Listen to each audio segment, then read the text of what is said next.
I didn't finish, but I got suspended like a couple of days in the school. I got a little bit of a scuff at school and just never went back.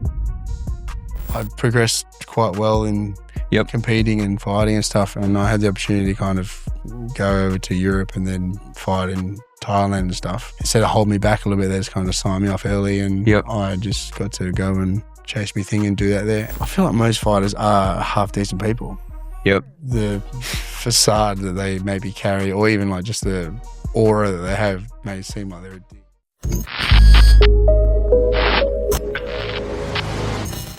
All right, so today, guys, obviously not pretty informal, like always. I got Wes Capper in here from the barn. How long do you have the barn for, dude? This year in September will be 8 years. Have you always been in that same spot in Balcutta?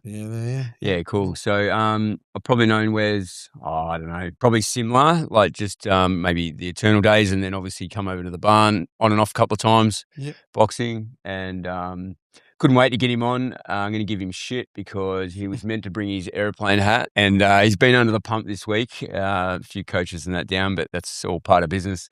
But the check-in in 6 months, I'll make sure he wears his little airplane hat, of course, which he usually walks into the cage or the ring or the with, don't you? What's the story behind it? Let's start with that. What's the do you want the full story on that? Yeah, fucking let's go, mate. I was 18 years old and I'd had a couple of fights here, and then we went for a fight over in Queensland on the Gold Coast. It was called Warriors of the Cage or something like it's called. Yep. And I was just fighting over there, and I'd only had a handful of fights, and then my coach at the time had said, yeah, you'll be fine with this guy, you know? Yeah, he's just a bit of a stand-up guy. I was like, okay, sick, no worries. And then pretty much we'll walk around the $2 markets there, like on the Gold Coast, and then there we come across like a wig store, and there's a few other guys from the same gym that were fighting on that card. So there's a Brazilian, there was like an African guy, and there was like a Russian guy. It's quite strange, it's a mix of those guys, and they all tried different hats on, you know, like Xavier put on like a Jamaican hat, you know, because he was black, and then, Gustavo wore this big massive wig thing. I don't know whether he's Brazilian, and then Alex was like a Russian, so he wore his big Russian hats that he found. And then I just put on that propeller hat with the little propeller on it. And then, they were like, yeah, wear that tomorrow night when you fight, blah, blah. And I was just like, okay, I'll wear it. And then, I won by submission. And I thought, you know what, this might be a good little thing to wear. Good luck tradition. And then that's pretty much it. I've been wearing that. How many fights you had since then? Plenty. Like 100 and something. Oh, have you really? Since then, yeah. How long ago was that? I was 18, maybe nearly 19. What are you now? 37. That's cool. So it has been with you a long time. I didn't know that. It's not the original hat. The ring announcer from Melbourne, I remember his name a second, he flicked it one time after I'd won. He goes, I got to do it. And then he flicked it, but then he broke the little membrane mechanism and all the bits fell on the floor. So I do have the original one of that, and it's at home. It's actually covered in blood because I've been cut and splattered a few times. But I got a few other replica ones that I just pretty much have at home just in case. But, you know. Yeah, cool. Got to have your pieces with you. Want to crack a start. Yeah, cool, man. I didn't know that story. That's good. So tell us about the start of the barn when you started 8 years ago. I was pretty much only kind of being bullied by a friend of mine. Were you? Who's that? His name's Mark Borello. He's I don't know if he still owns a law firm. Anyway, I was one of the main coaches for PCR, which is the corporate boxing event. Yep. So I was working at another gym at the time, and I was kind of floating in and out because I'd had a contract in America. So I was kind of living in America for 3-4 months at a time, then I come back for a little bit. At that point. So then when I was coming back on my stints here, I was just pretty much just working wherever I could. So that's 2018, sorry about it, yeah. Yeah, give or take. Probably a little bit. 17, 16, 17, yeah. Yeah, so then I was, working at another gym, taking classes there. And then, I ended up becoming one of the main instructors or coaches for that event. And then you meet obviously a different array of people through that event. And then I met Mark, and then he just kind of noticed that the times that I was back, the classes that I was taking at that time, say the morning classes, they were getting, I don't know, 5 to 6 people. Yep. And then after a few weeks of me taking, it was close to, 20 people in the class. So, he kind of rang light to me and said, hey man, like you're helping build someone else's business right now, and you look like you're passionate and you enjoy it. What do you want to do? And I was like, I don't know. I knew that I wanted to do that. I am passionate about it and I enjoy it, and it's been a big part of my life. Yeah, it was nice that he ended up he honestly just pushed me over the edge. Yep. And I appreciate that a lot. Put a lot of pressure on me and made me feel uncomfortable, but I definitely grew from That's the growth, right? So I was happy that he did that, and then progressed and rolled on. And like any business, it's been ups and downs, and it's difficult, and it's a constant grind as it always is. I can't get punched in the face forever. So yeah, yeah, that's true. Yeah, doing over 100 fights, mate. You're not going to keep doing that forever, are you? When you get older. Nah, my body's starting to go for it now. So just on that, just your business window at the moment, and then I'll jump back to something else. So obviously the journey is the roadblocks, risk and resilience. That I could only picture you that moment, and we all know you would have been, 26, 27, I think. I worked out in my head, the business, roughly, 8 years ago. Close to 30. Oh, 30, were you? 20, Okay. 29. Yeah. What are you now, 37, did you say? 37. Yeah. So somewhere there anyway. 29. But when you're in your 20s, and you might not have done it, so it's really cool that someone close to you had that, believed in you and seen that passion, man. That's such a good feeling, because most people are about themselves, right? And just naturally, not in a bad way, but when someone comes and pushes you, that's pretty fucking cool. It's if I could make any relation to that, it'd be like fighting in the ring or a cage. Yep. And the concept of, I've gone through a few different teams and people being involved in my life and career in that regard. And as corny as it sounds, you're going into battle with someone. I think it takes a special person, regardless of what they're doing, to willingly go in and try and combat another man. That's harder than it looks. It is difficult. So having a team or even people behind you that truly believe in you and want to back you, that is a total. You can see the total representation of that in the fighter when they feel really backed with the people that are behind them. So that's how I would relate to it in that regard. That's cool. That's really cool. Going into battle, you can see even in times, I've been around a little bit longer now, so it's like you can see it in fighters that you can tell don't really have a lot of trust, or their team aren't really the good match for them. Yeah. You can see it in their performance. Or last minute. Yeah, it's like you can see the comment. You can see that. Or you can see teams that are, you see they're tight, and you're like, that's it. So when you walk in or you're getting ready out the back, I don't know a lot about it outside my pay grade, but you got that team in the room with you, you're doing all your prep, you're doing, we always watch the hands getting wrapped in that, like that's a real team shot from someone like me on the outside. Yeah, that's the end of the crop of it. It's more so. It's the weeks before. Yeah, I was talking about it like months before. Months, yeah. How long do you start fight camp out usually? Unless you're throwing yourself under the bus last minute. You generally want to try and do 12. Yeah, anywhere between. If you're in half decent nick, you should be okay. If you're starting like dead from scratch, I'd probably say 12-ish. But if you're staying in pretty good shape and I meant 12 weeks out. Oh yeah, 12 weeks out. Yeah. A few months. So what did I say? Months? No, you didn't say anything. I was just clarifying. Yeah, 12 weeks out. That's probably a good engagement, give or take. Yeah. But if you're in half decent nick and you're ticking over and staying cellar relatively active. Yep. Yeah. Okay. Depending. Yep. Shit.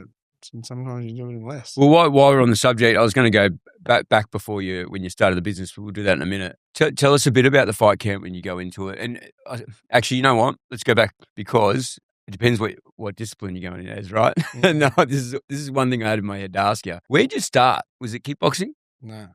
Started at MMA. Oh, it was MMA? I started with like grappling, essentially. Did ya? Yeah. Tell us about that. When was that? I started I wanted to do MMA. Yep. And that was, I grew up in New South Wales, in Penrith. Oh, in Penrith. Okay. So I'm from the Reef. Yep. And I did some MMA classes at Fit for All. Tyson Pedro, Tyson Pedro used to be in the UFC. Yep. His dad used to run the classes. Oh. Yeah. So I remember doing those classes when I was like 15, 16, and it was just like a grappling thing, and I loved it so much. Did you? Yeah. And then I got shipped over to WA, and then from there I kind of got my apprenticeship. And how old were you when you went from Penrith to over here? I would have been 17. Yep. I just had Action Jackson on 2 weeks ago. Yeah. I think we talked about you. Glenmore Park. Yeah. Penrith. That's what made me think of it. Yeah. The Riff, boy. Hey, Jax. It was good. We left here. We had a fucking coffee for an hour.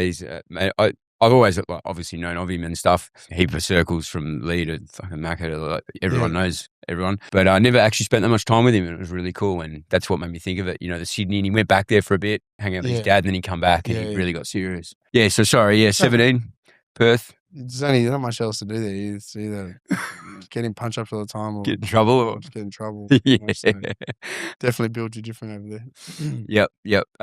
So 0 to 17. You were over there. You grew up in Penrith. Yep. And then you come over here and got an apprenticeship. What was your apprenticeship? Plumber. I'm a plumber. Oh, you're a plumber, are you? Yeah. Prick of a fucking trade that one, isn't it? Thieves, aren't they? It's hard to insure, actually. Plumber, like it's not hard, but it's like it's one of the ones they don't like. Yeah, you get a $5 part 4 stories up. Yeah, and it floods everything. That's why they don't like it. Liability. Where'd you start that, mate? The plumbing. I actually started in Geraldton. Oh, did you? I lived in Geraldton for a couple of years, give or take, and then got an apprenticeship there.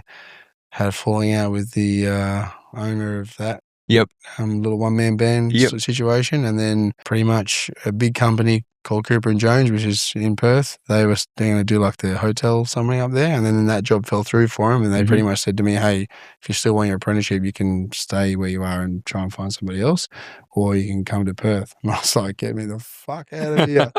To go from Sydney to Geraldton was definitely a very, very big adjustment. It was difficult, and also came from like most of high school I went to an all boys school, so like to go from that to a co-ed school was difficult. Was really? Yeah. What was the biggest challenge? It is. I'm under no illusion of how much people, or more so boys, just honestly fuck around just to impress the girls. Yeah? It was very apparent to me just within a couple of days of being there. I was like, I didn't finish, but I got suspended like a couple of days in the school. But here we are. What for? Or can't? Can you let it out of the bag? No, obviously it's going to involve violence. So I got a little bit of a scuff at school. Okay. Nice way to put it. Yeah, and just never went back. So, and then that was it. But hey, it was part of your occupation later. Play stupid games, you win stupid prizes, and he won stupid prizes. So. Yeah. Okay. Cool. That was put very nicely. Yeah. Anyway. So Gero to Perth. So 17. How long were you in Gero? Couple of years. So a couple year and a bit. Yep. So you might have been 19 when you got to Perth. 20. I was 18 when I got to Perth. Where? So I was a little bit. I probably just under 17 when I moved there. Yeah. So I was 18 when somewhere I there. 18 when I moved to Perth. Yep. And then continued on with my apprenticeship.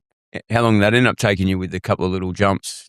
You still do it less than 4 years, or you do it in the 4? I still did it in the 4 years. In the 4, yeah, good. Yeah, I don't know if I should say this, might get him in trouble. They signed me off early because I'd progressed quite well in competing and fighting and stuff, and I had the opportunity to kind of go over to Europe and then fight in Thailand and stuff. So instead of holding me back a little bit, they just kind of signed me off early, and I just got to go and chase me thing and do that there. And I had a great relationship with them that when I would come back sporadically, or even when I was here and I was looking for work, they always gave How good's that? Always gave me work. Never ever. Like, even if they didn't really need me, they put me on anyway. So I just want to bring I'll butt in here and then you'll get used to it. Yeah. Something that just fucking highlighted big time is the school system, right? Like, here you are, scuff, whatever you want to call it, suspended, right? Out, but you go and you work for a big company and they sign you off early. So you obviously work well. That you know what I mean? It might have been to meet something, but a lot of apprenticeships finish short these days. That's why I asked you. And but you know, if you do well, you've done well. You come back and they try and make you get work. Like, that's opposite, right? Hard worker, good. Like, not everyone's good at the whole fucking school thing. And that each their own. It just wasn't for me. And that's right. That's the point. Yeah. So I don't think you should ever look at. I'm also now, because I've got my own kids. You know, I'm honestly just, man, whatever you want to do, I'll back you. Let's rock and roll. How good's that? You don't have to. There's no white picket fence. It's not what you want. You don't want to go to school? Fucking no. I mean, I'm not still got education, but like, you don't want to go to uni and do this or do that. Yeah. AI's going to have your fucking job anyway. Yeah. Yeah, that's right. So, well, their job's probably not even created yet. That's what I always say about my kids. Like, because it's evolution, right? Wait and see. Yeah. Horse, cart, tractor, all that. Like, and like, I just think the AI, we've got no choice, and I'm pretty in depth with it, but to a certain degree compared to others. But I always say I don't think our kids' jobs are created yet, for sure. And their learning's different. Who knows what it's going to look like. Yeah. The shit scares me, to be honest. Yeah, does it? Yeah. Well, there's no shovel anymore or, there's none of this old hard yakka stuff. You can't see an AI coming to play with people's shit anytime soon. Nah, that's true, man. I think I'll be in with a job for a while. You'll be all right. Do you ever do any plumbing now? Still a fair bit now. Oh, do you? Yeah, I've been doing a little bit more as of late. I've got 3 kids now, so my pull-out game needs to be quicker, obviously. Yeah. So. The only plumbing I see you do is putting finger up bums on a couple of couple of instances. Oh, Chichi, he loves the finger up the bum. Oh, mate, I laugh. You make me laugh. I could have the worst day, and I can see you there, and I'll be like, "Yep, this is gonna be funny." Yeah.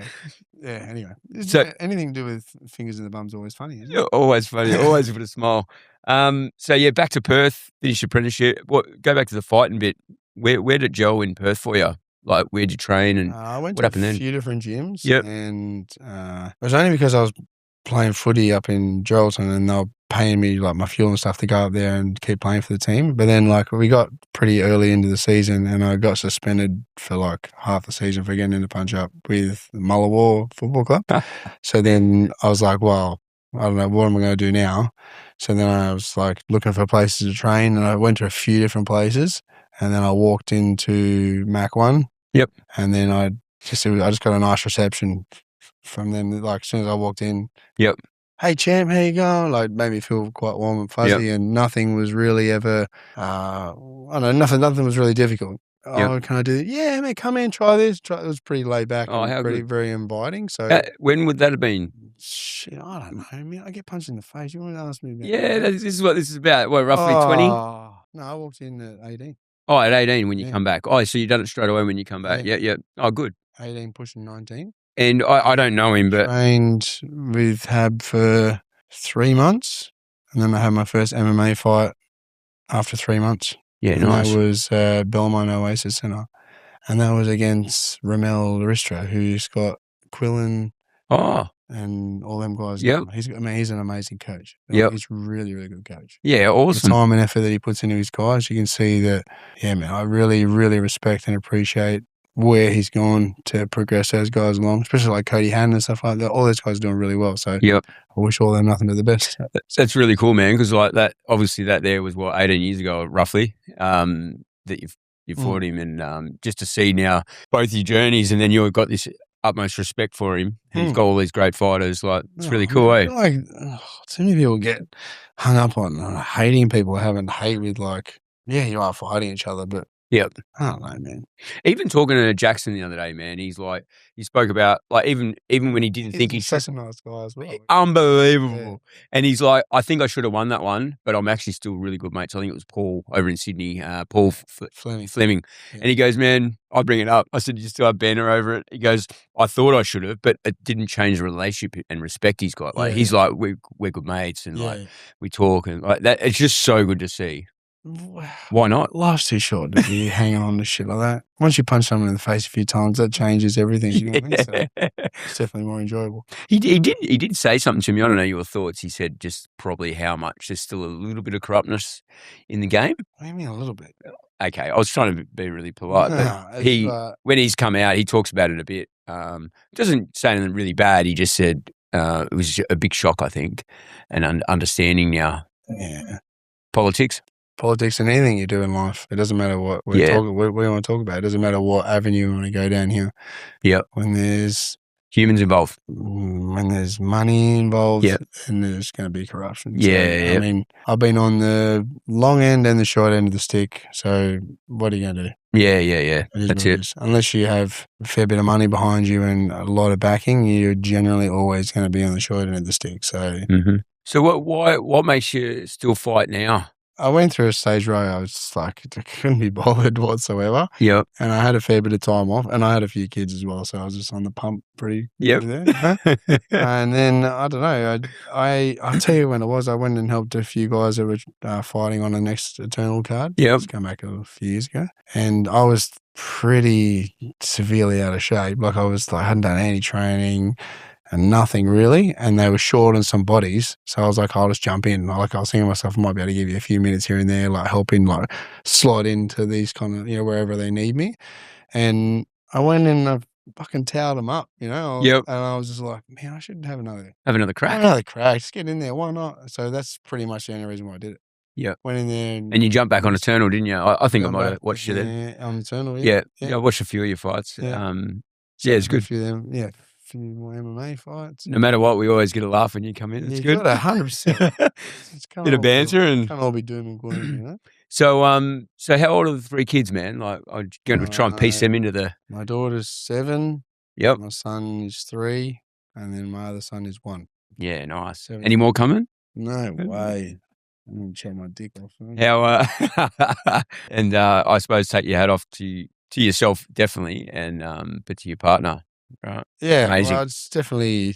I mean, everything has its challenges. Everything's difficult, but I don't know. Running a business and trying to do 3 kids and and train and fight as well. I mean, something has to give here, so I have to give credit to my wife in the sense of when I am pretty heavily training or trying to chase a goal. She has to pick up she has to pick up a fair bit of the slack with the kids and stuff. So, I mean, the business still suffers as well because it takes me away, but it also helps the business a little bit because I'm competing, so it's still correlated. Oh, yeah, I get you. There's that double-edged sword for the biggest thing that would take the hit would be probably my family, to be fair. Yeah. It takes me away a fair bit, and I just don't have as much time nor patience. Yeah. With the kids. Because you're so focused on. Yeah, like I'm tired or I'm sore. Yeah. And I just don't. Grumpy Wes. Yeah. Oh, yeah.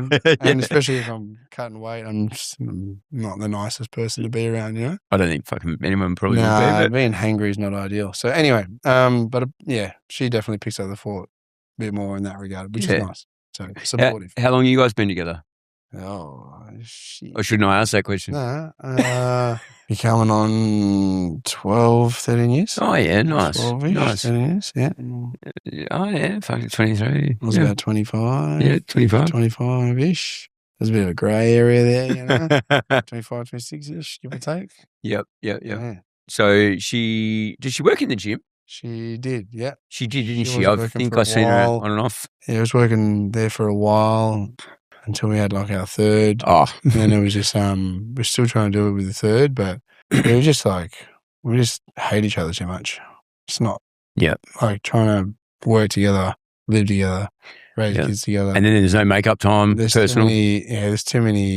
There's too many juggling balls there of one relationship. So it's probably easier. It was better for her to kind of step away from the business a little bit and just kind of focus on the kids, which is like a bit of a sad thing in this day and age that I believe is just, I feel like it's a privilege for a parent to be able to stay home and look after their kids, because unfortunately you need 2 parents at work now trying to, I was actually talking about that 2 days ago. Like, I was talking about to this chick that she's home with the kids at the moment, and I said it is a privilege. Like, a lot of people need the double income, with kids, not no kids. So, it's a bit of a struggle. But if you can do it, very, very lucky. Like, we're lucky when I was with Michelle and we had the kids.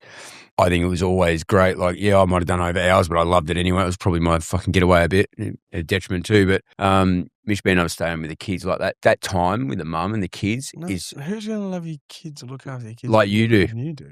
And like, look at childcares and that these days. It's a numbers game and it's fucking expensive and hard work. Well, like... So many, even just from the ladies' class, I talked a second ago, like there's so many of those ladies there that are kind of on mat leave or ration, and I can tell most of them, they don't want to go back to work. Like they want to, not that they feel like they need to be lazy or anything. Just tell that it's like, I want to stay with my children. Yeah, but I want to be here with my children. So I empathize in that regard. It's not.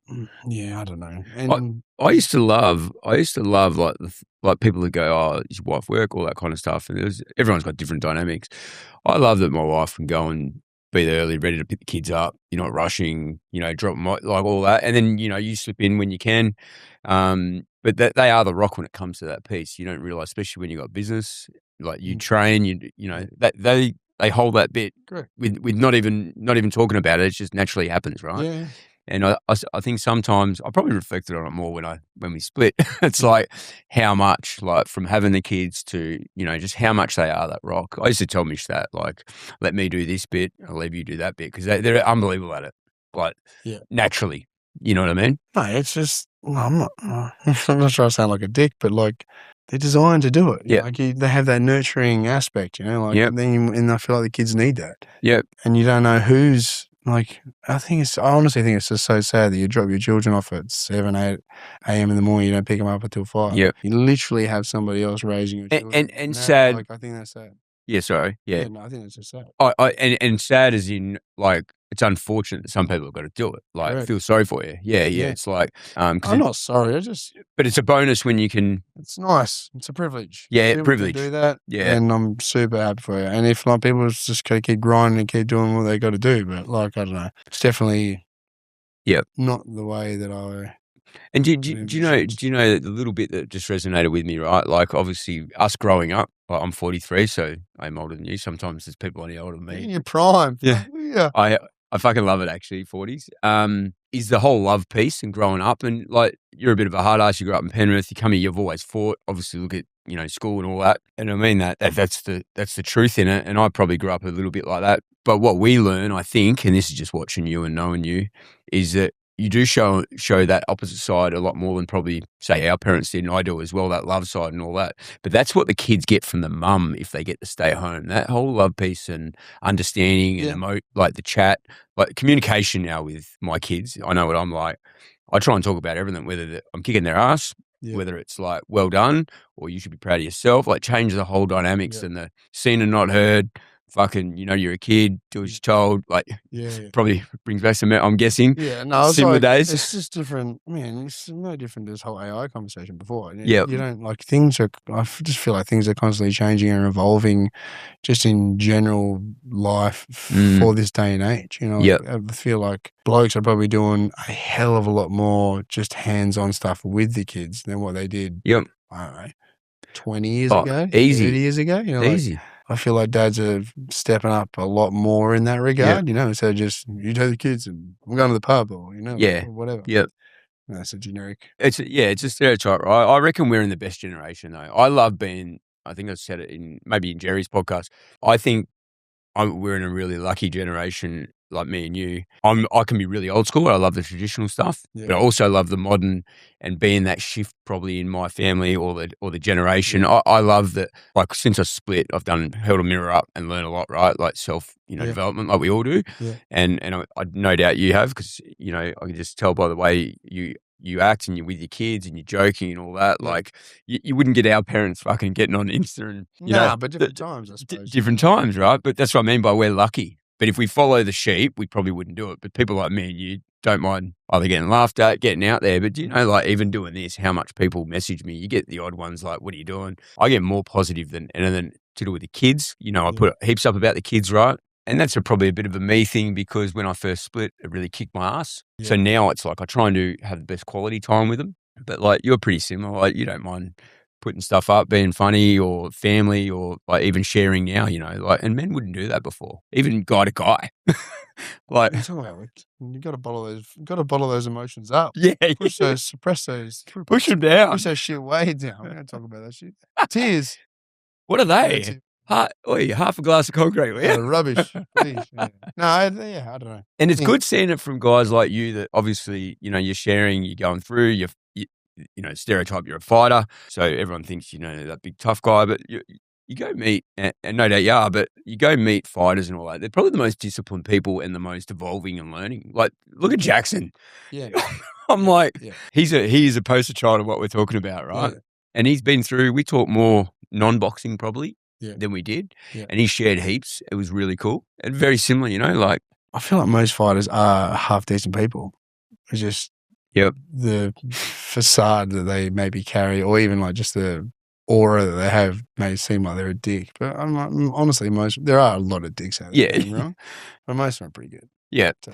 And usually it's like ego and all that stuff. But take that away. You need to have ego to do it. Yeah. Confidence, ego. There's a fine line. You got to have some form of that to even try and be half decent at it. You got to like, it's not even. Well, it's the backing yourself as well, right? Like You gotta in that game. Yeah. Like I used to say when I learned Eternal and got to know Ben and Cam, and I remember they were at the Italian club, and then I actually helped them out a fair bit in the background and went to HBF, right? Because they turned into an entertainment more, you know. Yeah. And I remember having the chat with Ben after walking around Sticky Floors Italian club at Chockers. Yeah. And then I'm like, Ben, fuck, you got to get out of here, man. Like he's like, we could never do it. And then they turned into an entertainment. The next thing is getting people there, but they're like, oh, that's fighting and beat each other up. I used to always say to people, the worst people are the crowd. The fighters, they want to do it. They go in there. They're probably most disciplined, most calmest and nicest people. It's like their mates, you know, go Cody or any of their groups out there. Find other randoms. And arguments.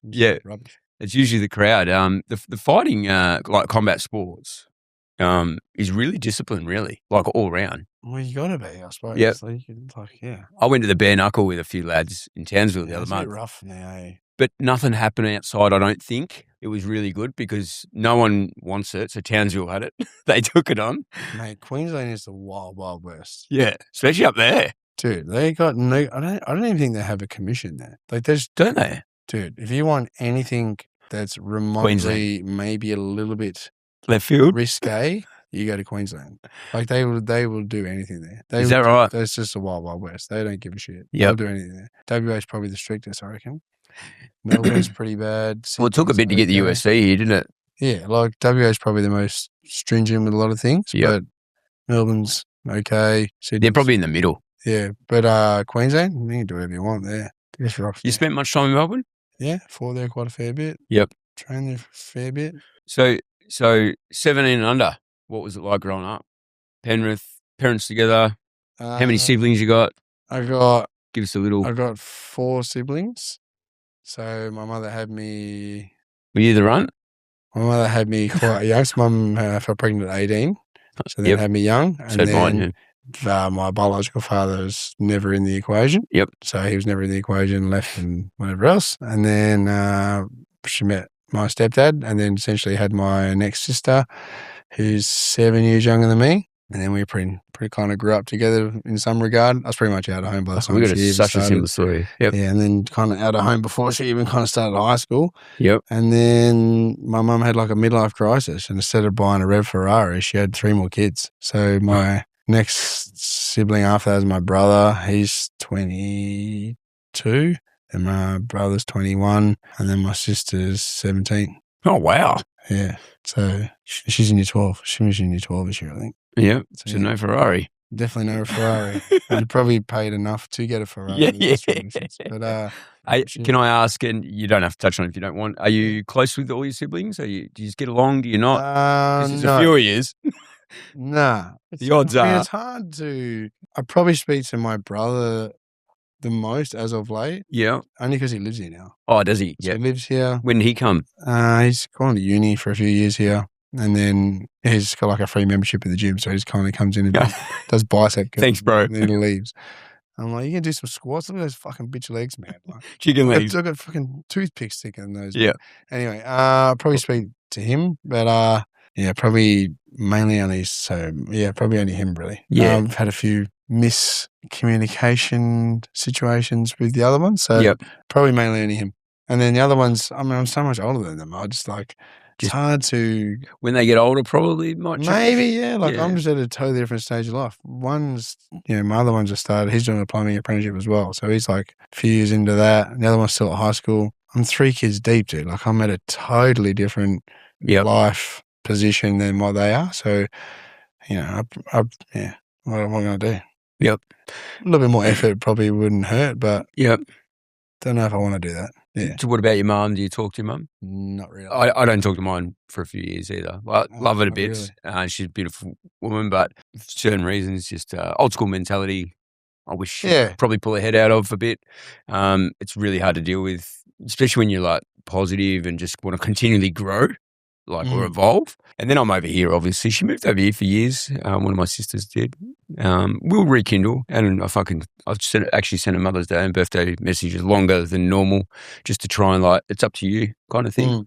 Yeah, it's hard, isn't it? The family dynamics thing's hard. I'm the same as you. Fucking dad was out of the picture. Stepdad, first sister was 5 years difference. Like very, very similar to you. And I live with her, so I'm really close with her. And I've got 2 other sisters. Yeah. And that dynamics was off a bit as well. But I mean, everyone's situation's obviously slightly different in some respects. Yep. Definitely, you have to. How can I say this without sounding like a dick? So whatever. Your parent, like for you as a parent, Yeah, or for me as a parent, you don't wake up every day, or I don't wake up every day thinking, how can I fuck my kids up? No, of course not. How can I give my children issues later? Or how can I give them trauma? Or whatever the situation. You only know what you know. You only know and you only work with the tools that you have at the time.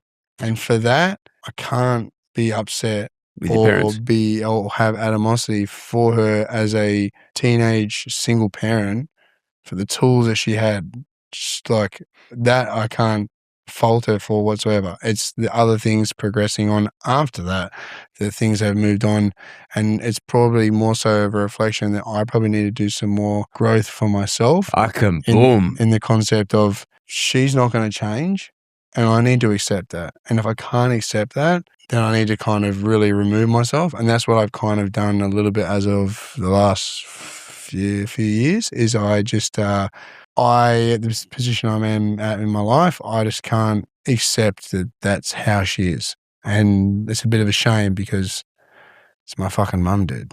Yep. You know, like I literally owe everything to this woman. Fuck. It's hard. But I need to accept that, hey, this is how she is, this is how she conducts herself, and this is the way that she emotionally and mentally is able to move her way through life. I need to just accept that that's how she is. Or not. And at the moment, I'm not. So, which isn't the right. I feel like it's not the right mentality because it's not about me anymore. Because, like, I look at my kids. You got a daughter. Even my daughter, like, this has happened probably 2 years ago. Even my daughter was like, she sees Nan and Pop as my wife's Nan and Pop. She sees them fucking all the time, you know? And they're wogs, so they're like, real. What nationality? She's half Croatian, half German. Fuck, me and you have more synergies than I fucking realised. Let me comment on that. Yeah. What I learned about the female thing and the mum and all the way to the daughter. Women are fucked. Did you just say that? Continue. We're not going to start these jokes, are we? So I'll go back to everything you just said is like mirror of what I've worked on the last 2 years. I haven't spoken to mum for probably 3 years, and it's the victim mentality. I'm just going to say that. Yeah. And she's old school, and I still talk to my sister now, and we actually get more. I actually feel sorry for her, right? I don't want to talk about it too much, but what I had to do instead of being blank is accept that she's the way she is, and I've just done that. You know, when I said I sent messages recently, Mother's Day and birthday. Yeah. Well, the last 2 years I haven't. I've just like ignored it. I tried to reach out once, but I was a bit half-assed as well, right? Because I probably wasn't ready. But you've got to be ready also. It's not to be hard on yourself. It's like, because you go through this window. I've learned a lot from not talking to her. Then, mate, you hit, gives me chills what you said. You would not believe, whether it's dating now, my ex-wife, my daughter, the moment I let go and sent my mum a message and in my head, I was at your point only 4 months ago for 2-3 years. I turn around, I'm like, and I talk to Nat, my EA, heaps about this because she knows everything. I'm like, fuck it. I let go. I said, Mum, you're amazing. Happy Mother's Day. I said, I wouldn't be here without you. Like a proper message, not just a happy birthday, happy Mother's Day, right? Yeah. And I wrote her 2 long messages. And I'm really close with her, mum, my nan. I just went and stayed with her the other week in Howlong, country Victoria. Yeah. And we talk about this. But my mum only knows what she knows. And there's a couple of points here. And I talked to my nan about this now, right? Because obviously when my nan had my mum, like my nan said she was meant to give her up in the hospital in Melbourne, right? She only told me this weeks ago. So I've gone digging, right? And then I'm like, Mum, happy birthday, all that, you're an amazing person, genuinely. The moment I done that, it shifts my whole fucking in here with the females in my world. Now go back 2 years, I went and done a psychedelic, the Cactus, just out here. Just when 6 months after splitting. I was still a roller coaster then. I still didn't know where I was at. I was trying to hold a mirror up. 16 hours, man. 24 hours, but 16 hours in it. In the hole. I've done it twice, but the first one, half of it, 4 big knots I pushed out. I laid down. I'd done it on my own, not in a group. I paid extra and I spent the whole time by myself. I fucking knocked the roof off their house. With someone guiding you? Though? Yeah, of course. Yes, you got a guy. Yep. It's still heavy. Though. Mate, I reckon 2 of the big knots were to do with females in my world, going back to my aunties, my grandmothers. One just died in November. They're both in the hospital at the same time. The one I talked about, she come out. Yeah. I didn't think she was. The one I thought was coming out didn't. I just went and checked the grave out the other day. They were hard workers, Aussie, all that stuff. And I sat there like, this is, in the fucking moment. Yeah, in the hole. One of the knots I let out was letting go and understanding my female journey. All the way to my stepmom, like my other sister's mum that's now passed 10 years ago from a tumour, to my mum. Without going into too much, the other point I want to make is about parents only know what they know. Now, someone asked me, I talked a bit about this yesterday with someone. I moved out of home when I was 15, violence and a few other things. I don't want to go in because I am doing my story on the JRNY website. Like, I'm going to do that, but I'm struggling with it because you don't want to fucking say anything bad. But the point is, parents only know what they know. And when you start to understand that when you get older and more mature, you can forgive. You don't have to condone. You don't have to accept. Now, that's what I learned. But you can forgive. Now, I moved out of home. I ended up clashing with my stepdad, right, when I was 15. Probably my best mate. Fucking give me tears. My best mate now is him. Boom. And I forgave him. Trust me, I was never going to forgive a lot of stuff. He was a hard ass, but he brought me up since I was 16 months old, and he put food on the table. And now me and him speak about his fucking upbringing, right? Yeah. And it just changes my whole game even more. I'm pretty self-reflective. Like, I've learned a lot the last couple of years. Yeah, but you don't know what he's done to get to there. And then we talk now. So that's... We talk now. Yeah. He can't know anymore. So we talk about trauma and all that, which, I follow Gabba Mate and fucking listen to Mel Robbins, all the rest of them, right? I do that heaps. Yeah. And I try and just get nuggets all the time, every day, right? To be a better dad, a better husband or partner or whatever. There's the whole trauma thing, and they say that trauma's that you couldn't speak up, not the actual event, right? Mm-hmm. Now, that's what we're all taught at fucking them generation. I mean, our parents definitely, right? Mm-hmm. You go back and you learn what your parents went through or how come they only know what they know. And that you just all of a sudden have this appreciation. But you can call it trauma and that, but it's like, I call it survival generation back then, right? We're not in that now. We're in convenience now, or whatever the fuck you want to call it. We've got a wicked life now, right? Like our kids. And we can complain about fucking taxes and all the bullshit. We've got a wicked life. We're not in survival mode. Yeah. You nearly go by and do whatever you want, no matter who you are, right? You're not just putting baked beans on the table. I think we were meant to have this journey and trauma. I wouldn't be sitting here if I didn't go through what I went through as a kid without going into that shit, right? Yeah. And it's kind of like, what you were saying before about your mum. I've learned now to probably forgive and let go of heaps. And going back to the female piece, I've done that probably with my ex-wife as well, one of my sisters and my mum, and it fucking changes the game. You know where I felt the impact change? The relationship with my daughter, which I've had to not rebuild because I've got a wicked one, but it's different since moving out of the house. Now, I know that was a bit of a loop. Yeah. But the letting go of that stuff and sitting in it, like you said, I'm not ready. It fucking let weight off my shoulders, man. And it starts with my mum. And now it's up to her to come back. I hope that made sense. Yeah, but it's like I'm obviously like sitting and processing from my situation. Yeah, of course. So it's they're never going to change.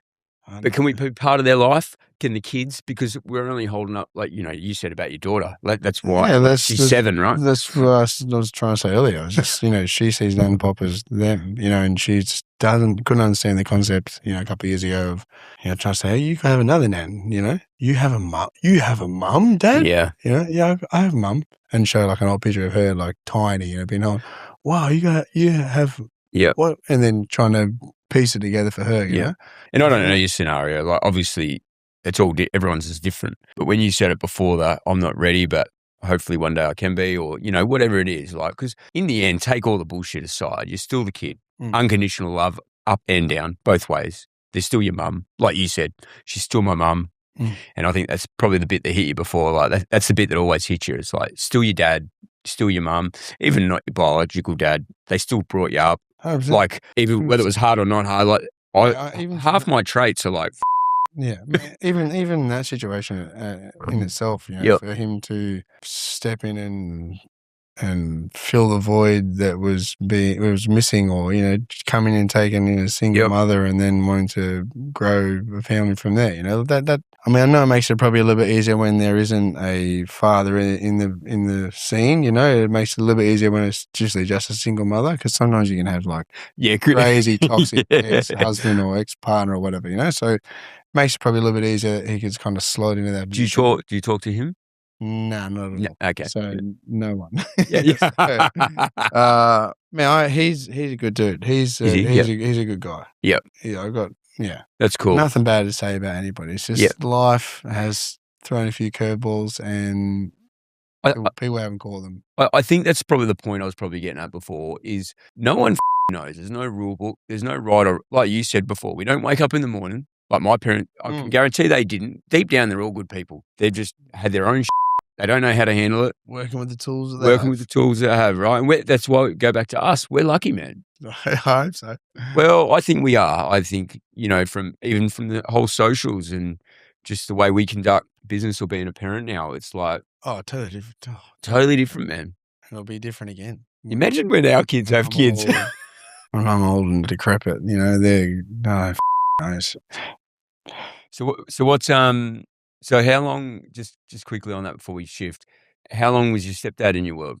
From when I was like 5, 6. Yeah, young. Yeah. So the big impact there. Yeah. That's cool. I reckon later on in life, you learn a lot about that, because they're not your biological, right? But there's like you said, there's someone that stepped in. No, stepped in, very gentle man. Mm-hmm. Yep. Very soft, gentle man. Yep. So So you probably needed a bit of that, you did? Probably need a little bit more than that now. I'm trying to be like that with my kids. It's just hard. What makes you try and be like that with your kids now? Because you don't want to... you think... This is my perspective. Yeah. Like how... Whatever, things that have happened as, for me, whatever, being disciplined as a child, or how things would progress on moving forward, I feel sometimes I go, oh, cool. I can resonate with that. I would like to maybe replicate that and do that with my children. But then other things I go, that probably wasn't the best. That me up a little bit. I'm probably not going to want to do that to my kids. Like I said, you're always trying to... I was trying bit of trial and error, isn't it? Fuck my kids up. But I don't know. I don't get it right either. And if you can be on the same page with your partner, then it's always a good thing. If you're not on the same page with a lot of things and you're butting heads on how, one, you should discipline, or two, how you should drive this thing moving forward, it makes it definitely a lot more difficult. My wife is without a doubt the calmer, lighter one of the situation. So she definitely combats a lot of the other. The opposite's good though. Me and Michelle were the same, and I reckon that's where we really won. Especially when we first got together and then had the kids. That's where we were yin and yang. Because she came from Croatian. I moved out of home, and she's still at home at 27. It was and I was a lucky man for that. It was a wicked combo for that same reason, right? She was you find handsome, strong man. I think that she's that introvert, quiet, really calm. With the kids. But I also don't think that should be 100% either, because they need both. You need build resilience. You need to have a crack, risk. Yeah. I was going to ask you, do your kids get in the gym a lot? Nah. Nah? Not at all. I will not. Whatever they want to do, they want to do. Yeah, The only thing is, it's non-negotiable. They will, as long as they can throw fucking sharp 1-2 and choke someone unconscious, I'm okay. Yeah. Self-defense I'm not going to be able to wipe your ass forever, and I want my kids to be able, I think, maybe not so much females, but definitely for blokes. I want my boys to be able to walk into a room, and if shit gets pear-shaped, then they have confidence that they can walk out of there unscathed. That's how I want it. I don't want them to ever go looking for trouble or be a dead shit like Dad used to be. I would like them just to be able to have self-control, and if it comes to it, let them go if they need to. Yep. So, just... look after themselves. Look after themselves. Yeah. It's simple as that. And don't fight. Do something else. Fighting's stupid. Go play golf or something. Well, in the mornings, I used to every day say to the kids, have fun, be kind. When we were growing up, it was like, what'd you learn? Go learn, all that. I always say, have fun, be kind. But the negative one I talk to them about is don't fucking ever bully. I'll kick your ass. That whole picking on people, And I kind of drum that in. obviously first off, have fun, be kind was always, but when that come up or could come up, I'd always talk about that because I wanted that to be entrenched because, they could get in the wrong circles because schools are pretty harsh or socials. You are who you hang around. Sorry? You are who you hang around. If you Yep. hang around dead shit, Environment. should be a dead shit. So, and sometimes there's a lot of bad luck and good luck in timing and all that as well, right? Yeah. So I've just always said, you never fucking bully, whether it's online or at school or like help everyone, be kind, have fun. No, the online bullying is just like, honestly, putrid to see. What's your thoughts on the whole tech thing? A lot of parents are like, I don't want them on tech and all that stuff. I'm like, I'm a techie guy, so I can't really hold it back. And they learn more than I teach them. But it's like, it's the trust thing, right? It's like educate them on the balance. I'm just going to try and honestly, I'm probably a little bit too vanilla in that regard. None of my kids have any devices. They don't. Yeah. There's no right and wrong. No, and that's right for me. Yeah, exactly. I just don't want, no devices. They don't have an iPad. They don't have occasionally, once in a blue moon, if we're out eating dinner or doing something, may pass them my phone and it helps. Put on bloody something on there and they'll watch it. But like 99% of the time, they don't have anything. And that's how I want to try and run that as long as I possibly can. Have them not have a phone for as long as they possibly can. Yeah, they're definitely a good tool, but use it, not have it use you. Yeah. I agree with you, and I sometimes wish I did that. But I've always kind of, we sit on our phones. I lived on mine with business while I was at that, with the wife and kids. So now this age, though, it's all about the balance. And even now, I'm probably too soft on it, right? I've got to pull them up. It all starts with us, not the kids or not the online. It's us. Yeah. So what you're doing is amazing, I reckon, because it's hard some days. Yeah, I just think I'm playing the long game, not the short game. It's all I got to keep thinking. And my wife's the same. She's in the same boat. We're just that's awesome. Refuse to try and push that as far down the road as we possibly can. It'll get to a stage where we can't really fight it anymore. But for now, I'm like, fuck, they're tiny. Does your 7-year-old ask about it at all? Nah.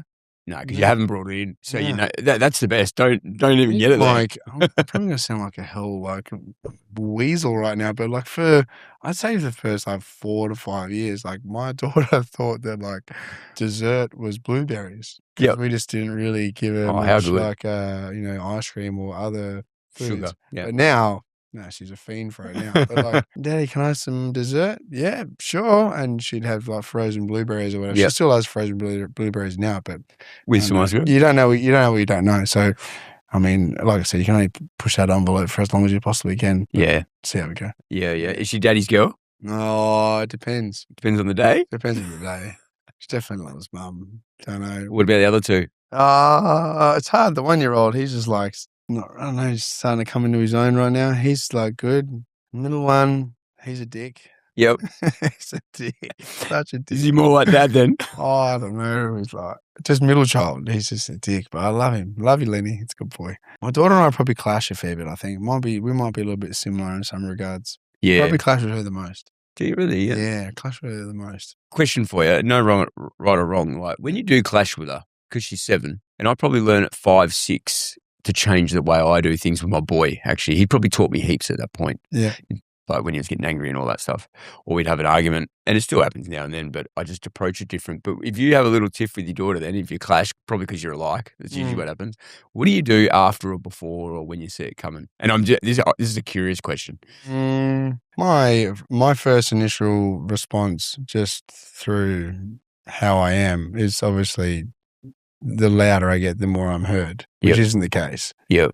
Which actually works the opposite. So, I mean, the biggest thing that I probably found, I don't need to be a male, and I don't need to fix everything. Like I don't have to try and fix what the problem is. Mm-hmm. Maybe she just wants me to sit here and just hold space for her. And if I do that, then it's way easier moving forward from there. And that is still difficult because I feel like it's the response that most men have, and that's to just try and fix everything. Yeah, be the protector. Well, let's be honest, we're logic beings. Yeah. Females, not so much. Emotional. Yeah. Yeah. So trying to calm down a wild horse, you just, hey, it's okay, But even just, that's what I find. If I can hold space for her and let her cook off, and I don't really have to do anything, from there I get better success. But that's just through my daughter. So mate, amazing you say that. That's what I've learned as well, and especially being single now and just kind of different relationship getting built. and she was very standoffish. She's come a long way now. I always say, I think if she got too close to me in the beginning, she probably thought she was cheating on her mum because it's so close. That's the look on her face I get, right? I had to have patience. I was always trying to go over the top a bit at the beginning. Like, what do you need? What do you want, Dad? And she'd shut me out more. But doing that, and this is not even an argument. This is just in general, like, coming to stay with me. And I learned heaps from it. And it's that whole hold space. And now it's the other way. It comes the other way now, right? And we've got a different relationship. I had to learn that. But I think I was a bit devo that's what happened. But when I embraced it and all the other stuff we talked about before, and then just let things be, and mate, game changing. It'll evolve again. Yeah. She's only, what's she, 13? 13, 2 weeks. Yeah, it'll evolve 7th again, of August. No doubt when she's 16, 17. Yep. She'll probably hate you then. Do you know, I learned that the reason I asked you before is, say you have an argument with them, I do it with a boy a bit, and I'll go back and talk to them after they sit in their shit, right? And deal with their emotion, which we weren't taught to do, right? Yeah. It's another learning over the years. Even the other night, she's doing an invitation for her birthday. She goes, "What do you reckon, Dad?" And I had it in a group chat with my EA, and I'm like, she got it, and then I'm like, "Hey, Nat, can you go whack it in court or whatever and put some pink on it, Yeah. And she wrote to me directly instead of in the group chat. And I love this. She goes, "Hey, Dad, I know you're trying to help, but I don't like AI much." She's 12. Yeah. And she's like, and she's told me this before, but I never took it in enough. And I go, "Darling, so sorry." And I said, "Totally understand." I said, "The invite you done, these are the tips that I reckon. Did you go do it yourself?" She goes, "Yeah, I've done it manually on Canva." Our manual days have been stick and glue, but she's like, "Manually done it on Canva, no AI," right? Which she probably doesn't think, well, might not. But anyway, it was so good. She texted me direct, and I wrote back to her directly, and I'm like, "I'm so proud of you for telling me that that's what you want." Yeah, good. Like, instead of just going, "Yeah, whatever," or being submissive or pushing over. Or I'm like, "Darling, speak up. I'm glad you told Dad that, and you've done an amazing job, but I'd probably just change this and this, but it's up to you." And send it out. And she sent it out 26 year 7s that we got going if I can flip out in 2 Saturdays. Yeah, good. And it was good because I think being able to speak. So if I just shut her down or ignored it, it'll just shut that door a little bit. And it took me 2 years to progress back this way. Yeah. It's the 1%ers, I reckon, man. It's them little after. I definitely think out of any of it, I just want to. My biggest key for success as a parent is if I'm old and frail, my kids want to be around me still. I've done a good job. That's the only thing I'm hoping for. I do a good enough job from now to whenever, that when they're a little bit older and maybe they got their own kids and doing their thing, and they're hanging around you, they want to see Dad, or they still want to come hang out with me. I've done a good job. I've done my piece. So I'm hoping that I can get to that. So that's amazing. And I spoke to this probably, I don't know, he's probably 70-something years old at Devlin's the other night. And he said, he asked me about the kids and the separation. He'd been separated years. His daughter's now 38 and they're close as. He said, but when I separated 14 years ago, and when the daughter was younger, like from 12 to 15 to 17, it was like on and off. He goes, "The best thing now?" He said, "I'm close as with my daughter. She runs my company. And she's got a 15 and a 17-year-old boy." Yeah, they're my world. Yeah. Like, because I don't know how old he is. He's on, but he was wicked. Like, and but that's his world. And the daughter runs the company. He's like, "I just got the boys," like that whole grandkids thing. Yeah. And I think about that, and I said to him, I said, I don't argue with the wife and that at all about things. My relationship with her is wicked, and my kids, it's the long game. I said, if I went and battled, like, have them an extra day, all that stuff, the whole relationship falls apart, especially at their age. Yeah. And he's like, "Man, not many guys do that. It's always the attack, right, or the bull, or proving a point, and usually it's about the parents, not the kids." And I'm like, correct. And he's like, "Man, keep that the long game. Trust me, because it's going to change anyway. They'll go 15, they won't want to talk to you, then they'll want to." Yeah. So just, let it be. Yeah. And it was really good advice from him. And he goes, "Trust me, like, my daughter's older now. We're close as. She's 38 and remarried, and he had to step in because the father." It was just a really cool story, and it helped me resonate on the journey I'm on, And that's all you want, isn't it? You want them to be around you, talk to you. I want to be around Dad. Dad hopefully is still cool and wants to be hanging around me. I don't think you could be uncool, dude. I hope I'm still jumping out of a plane at that age. So I did want to ask you about that. Let's get on to some more exciting stuff. I think thanks for that chat though, and sharing that, because it's really close to me also. Should we cry and have a cuddle? No. We don't have to. Well, you can if you want. The jumping out of plane thing. I didn't know you'd done it until probably 12 months ago. I seen you doing it. Oh, yeah, that's my Do thing. you always go JRNY? There's two places. There's JRNY Bay. That's where I did my license. Yep. And then there's another place called Hillman Farm, which is it's pretty much either go 2 hours south or 2 hours north, pretty much. So Hillman Farm's right near Williams, the town of Williams. Yep. Kind of turn right off Williams, and then it's kind of down a few dirt tracks, and it's there. So I've jumped the military do. I think it's the oldest drop zone in the country. Actually, is it? It's pretty much where all the military do their training. Is it near Pinjarra? Not far from there. Yeah, close on inland a bit. I think it's I might have been there. It's in Darken. Is it? Okay. Well, I've done JRNY. I've done Broome, JRNY. I didn't do Rottnest, did I? No. JRNY. I got mostly go to. I've done 4, like tandem, not single. Yeah. But mate, I love it. Yeah. I absolutely love it. So when I seen you do it, I'm like, I've never hit you up about it. I'm like, that's wicked. Yeah. I don't know. My wife bought it for a wedding present for our wedding gift. Yep. Whatever it is. I got her nothing. I had 3 kids. Yeah. So I just it's part of my Bucks party actually. How long ago did you start doing it? When did you get married? Or next question. I think I started. I didn't do it straight away. So I think I've been jumping for 3 years now. Mm-hmm. 3 or so years. Yep. Give or take. Yeah, okay, it's not that long. I thought, watching you do it, I thought it must have been a bit longer. Man, I'm just a fucking gun. You just fucking... I've been putting a fair bit of time and effort into it. It's like, I go when I can, but obviously with the 3 kids and business and stuff, it makes it a little bit difficult trying to go. So. How often do you go? Like, when's the last time you went? 3 weeks ago. Oh, did you? Yeah. 3 weeks ago. Yeah. So you're single now. You're on your own. Yeah. Listen, when you sign on to do your course, your first jump is on your own. Is it? There's no practice jumps. Oh, is that right? Yeah. So when you're ready to do that, yeah. So gym and tele experience for me. So when I did my license up in JRNY, you do like a full day course. So Hillman Farm's the same. So it's called AF. So it's like that's the course you're going for.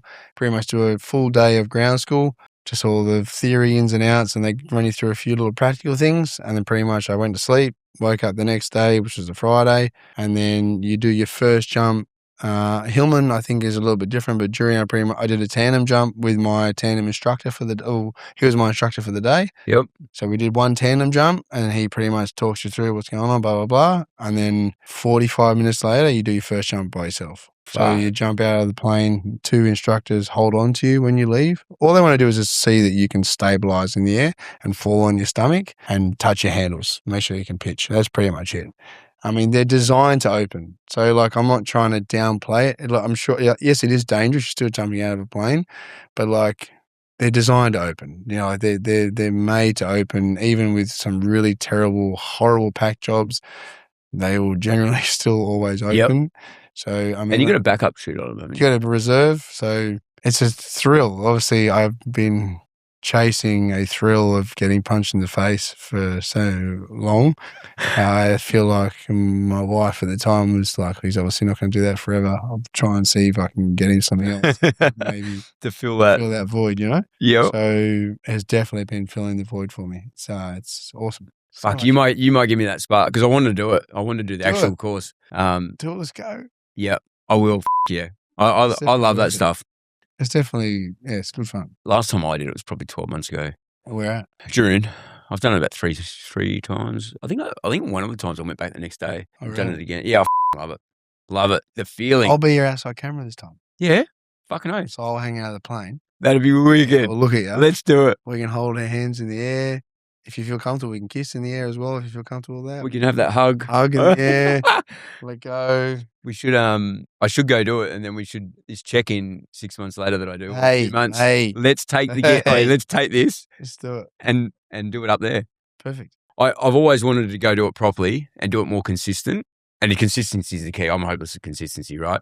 But it's like, I want to do my chopper license as well. But that jumping out of a plane, I don't know whether I got a little bit fearful, but I went and done it again. And I'm it's scary. I don't give a shit what anyone says. It's scary. It's scary. You know what's the closest you feel alive is to death, mate. The scariest bit is before you jump. Yeah, well, you see it all the time.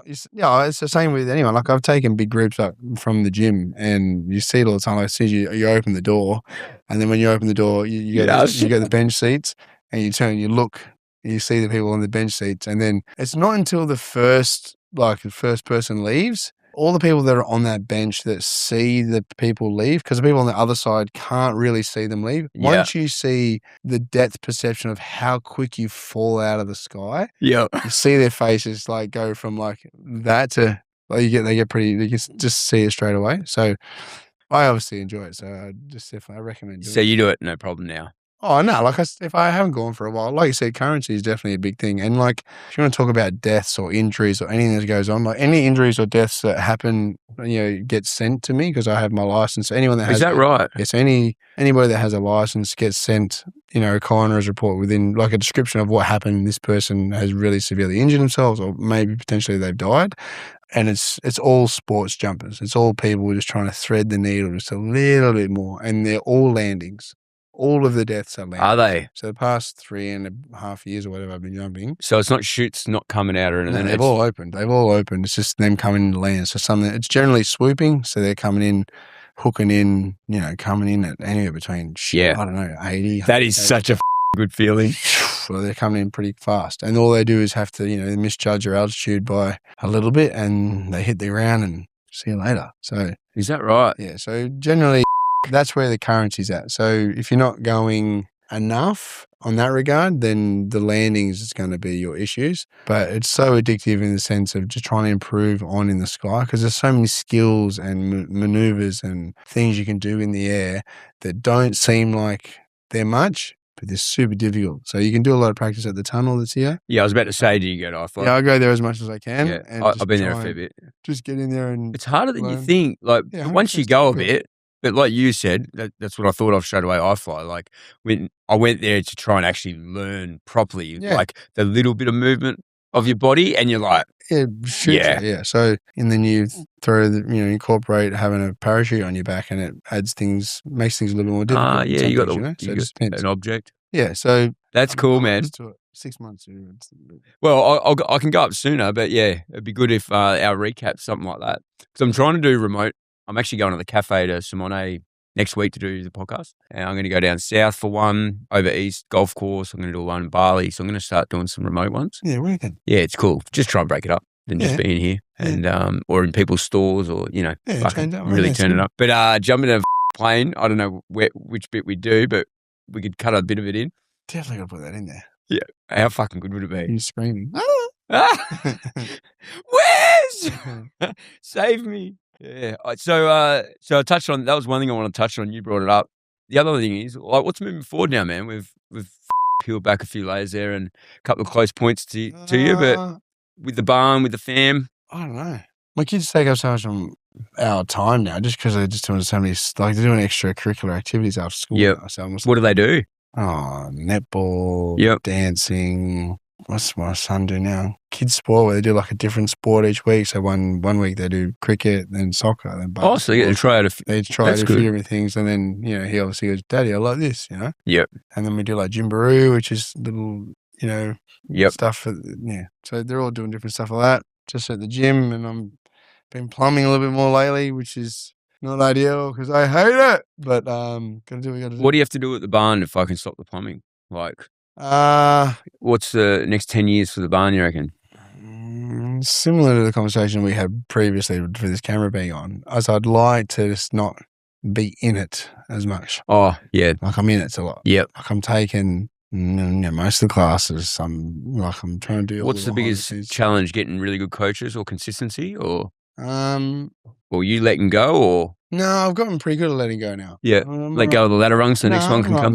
Yeah, I'm pretty good with that. It's more so, it's not something you can, like if these computers are sitting over here or whatever, you can teach people as they're going along, but it's hard you can't teach someone 100 fights. Yep. 20 fights, 30 fights, 50 fights. Yep. Or, you see it all the time. I've seen it many, many times, just within like people coaching or even in the ring or in the corner, like cornering someone. You can't fake that feeling. And I don't know how to explain it to you. Yeah. Like when I could probably pinpoint a few different occasions in my fire career where I needed to win the next round, or like I was down or I really needed to rise above, and the pep talk he got beforehand, you can't fake that pep talk. You know what I mean? Like you can tell whether that person's been there or hasn't, you know, like, hey, bud, listen, I know how you're feeling. When he's doing this, you got to try and do that. Yeah. This is the time to rise, you know, like for me, just for me, Does that give you that? from my perspective, if the person hasn't at least done a little bit of it or been in those shoes, it's hard to not necessarily have the respect, but it's hard to want to push forward. Do you mean like coaching a fighter, or do you mean just doing your classes? Just, I would say that in a coaching a fighter. Yeah. You know, like knowing or that. even like I don't know, even like taking classes, you know, like I'm not ever going to try and bullshit someone, but like how I would say coach a class or explain things probably comes across fairly confident. Yep. Only because You've been in the seat. I'd be in this position, or like, you know, there's 100 ways to skin the cat. So a lot of gyms, which I would dare say are very narrow-minded in the sense of you have to do it like this, you know, and I just totally disagree, because what works for me might not work for you, you know, and a lot of gyms are very, you have to do it like this, and that's just not my philosophy. I run with a bit more of a, you know, there's techniques that I still do today that my coaches fucking hate. Yeah? Don't do that, but I haven't been hit yet, so I haven't been put to sleep, or like, it's worked for me now. So hey, if it's working, then roll it. Yep. If you get clipped, then that's on you. Yeah. So going back to my question earlier, and because we ended up backtracking, which worked out really well, but the disciplines, tell us about the different disciplines, because you haven't just done MMA. You started MMA, you said. Started MMA, then went off into Muay Thai, kickboxing. Yeah. Mm-hmm. I did that for ages. I love that so much. Do you? Oh, I did. I hate it now. It's so painful. Ugh. Can't believe I love it. Actually, it was Jackson, I think, that was talking about it the other day, and he's like, was it Jackson? And he's like, I talked to Wes, and it was about kickboxing. He goes, I love kicking, but I hate being kicked. That's what he reckons you said. It's like you could fight one round in Muay Thai or kickboxing and you walk away so sore. You have like one round in an MMA or boxing, you're not really that sore. Yeah. It's just battering the body so much. So yeah, it's just painful. So I'm good mates with, one thing Macca told me, Marcus McKeever, one thing he said to me, one of probably the hardest discipline, and it's the training for it, is wrestling. 100%. He goes, it is. No one understands. No one likes doing it. Freestyle, maybe not so much. The warm up to it. Not so much probably jiu-jitsu, but like freestyle wrestling or Roman Greco wrestling, and then like that, all of those. I would like my boys to do those, just because you just become so athletic. Yeah, so is that right? Man, I would go to Gladiators, which is a place in Morley, and I would go do a heap of like their wrestling class a few years ago. And mate, they would do the warm up, and the warm up would go for like half an hour, 40 minutes. And I'm like, all right, sick, great session. I'll see you all next week. And like, no, we're still got to wrestle after this. Man, what the f? That's what Macca was saying, the same. It's pretty brutal. So I would definitely recommend, if you want your boys to be tough, do some wrestling. For sure. Yeah. He reckons the warm-up was fucking... that is specifically what he said. I think he was in hospital. I went and seen him when he had a knock. And his mate come in, which was his wrestling coach, I think, at his gym. Yeah. And they were talking about it. They're like, no one likes the wrestling warm-up. Definitely, it's definitely a different ball game to, say, you know, BJJ or anything like that. Yeah. So what else did you do, fight-wise? MMA, Muay Thai, kickboxing, and boxing. What's one of your biggest fights that really resonate with you? And really kicked you up. And I don't mean win or lose. I just mean like that was... Oh, I don't know. Yeah? What's one that stands out of the 100 and something? I'm not talking about fighting with your 7-year-old daughter either, all right? Where'd you get flogged? Where did I get? I've never been knocked out. Haven't you? I've been put on my arse though. Oh, I don't know. That's a tough one. Probably winning my first Australian Muay Thai title. That was a really, really hard fight. That got fight of the year, actually. And I got split from arsehole to breakfast. He elbowed. That's what I wanted to hear. He split me so many times at elbows. I think it was like 16 stitches. Yeah, he split my face up pretty bad. And I had to dig deep in that fight, and like the whole, you know, super generic conversation at the end of the, you know, before the last round, you know, try and G up and, and, you know, I was down on the cards, not doing well. Well, I'd started well and then got split up, and then diced up a little bit, and then pretty much came down in the last round. And I was in his hometown, so it wasn't going to look. Where was this? This was in Queensland. Yep. Cowboy Central. You know? Yep. And then I won that one. So I'd probably say that one. That one was definitely character building, and it was good to know in the sense of probably more so now in the way that I would train and get ready for competition now or fights. It's more so like I know that I can go there. I know that I can go to the dark place if I need to. I just don't want to go there as much anymore. Yep. Only because I just can't recuperate. So sometimes it takes a lot. Sometimes young blokes put it on me, and I'm obviously my ego and my competitiveness is like, fuck you, let's go. Let's go. And I can generally just through experience probably get the better of them majority of the time. I just can't back out the next day or 2 days later, and they're ready to go like 4 hours later. We do a go again, and I'm like, nah. That's probably the biggest.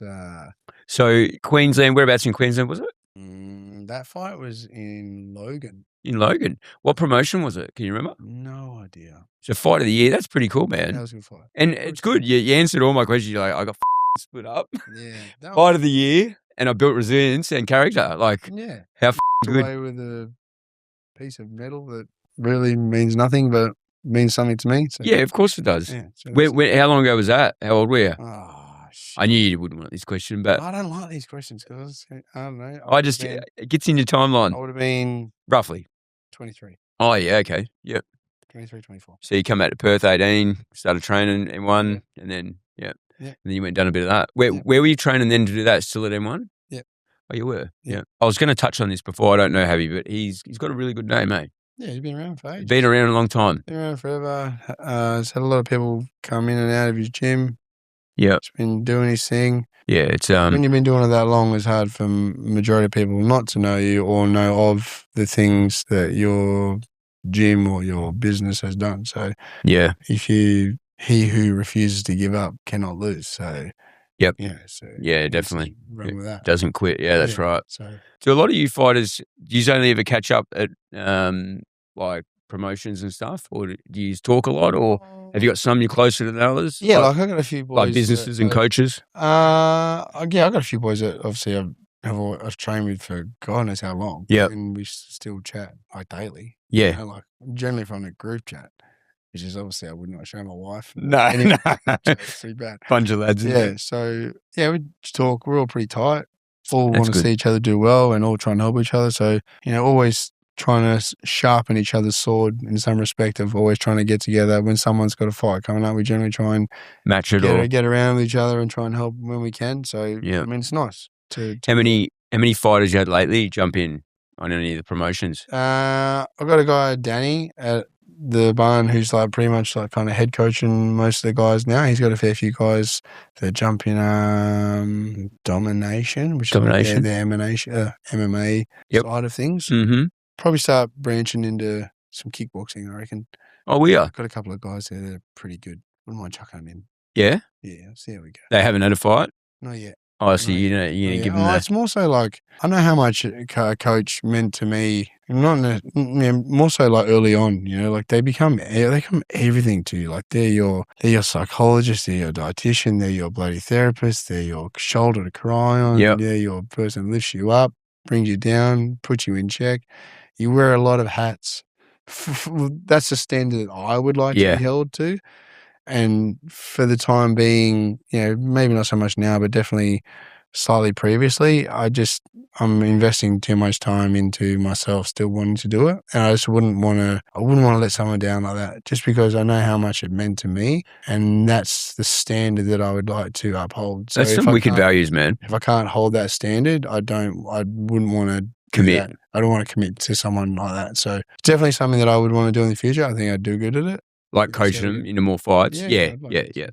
Well, like you said before, man, there's a couple of things you said. You talked earlier about that pep talk or that in between rounds and that, and then you just brought up your fight of the year, and you said basically, and that must resonate, like just before the last round or something, you said you had to dig deep. Yeah, like it's not even anything. It's not even anything. There's no rocket science. It's just like someone's looking you in the eyes. They're backing it. Yeah. I know you saw. I know you're tired. Get the back in there. I know you're tired, son. And like I know that he would have hurt because I've seen the fights. Like he's been there, and just try and G you up.